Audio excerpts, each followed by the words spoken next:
bel pani kan ti chin ma se nang kan nei nu chi chuan pakhat lo ni amak hi ka ti ma ngai na chiar ko pa mi dang kan ko bel hi a rem lo ma ngai na sim sai ko ang ta na rem lo pakhat ta na bel a pun tir pura lo ni kan pet lai kan pakhat le pakhat bel pani kan ti chin ma ngai na chiar ko pa pakhat ta na bel a pun tir pura lo ni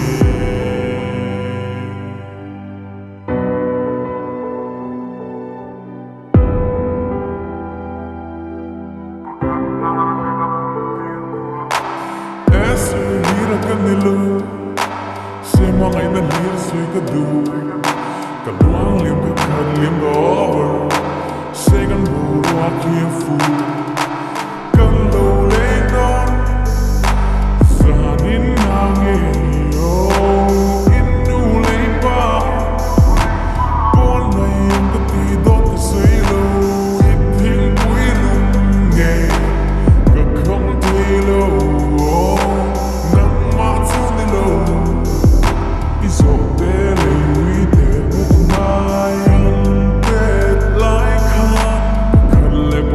bel pani kan ti chin ma se nang kan nei nu chi chuan pakhat lo ni amak hi ka ti ma ngai na chiar ko pa mi dang kan ko bel hi a rem lo ma ngai na sim sai ko ang ta na rem lo pakhat ta na bel a pun tir pura lo ni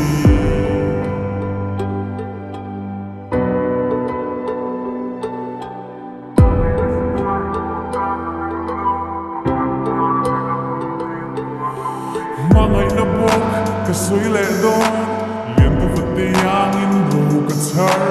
am velo tan chuan in no ya har heti hian mangai na ta ka tum le don lian do te una daring e in tum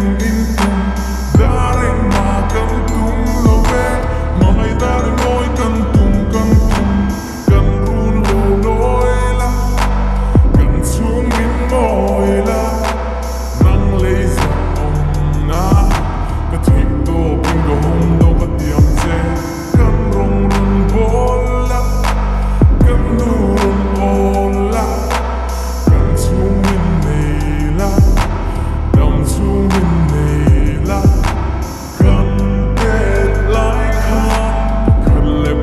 bel pani kan ti chin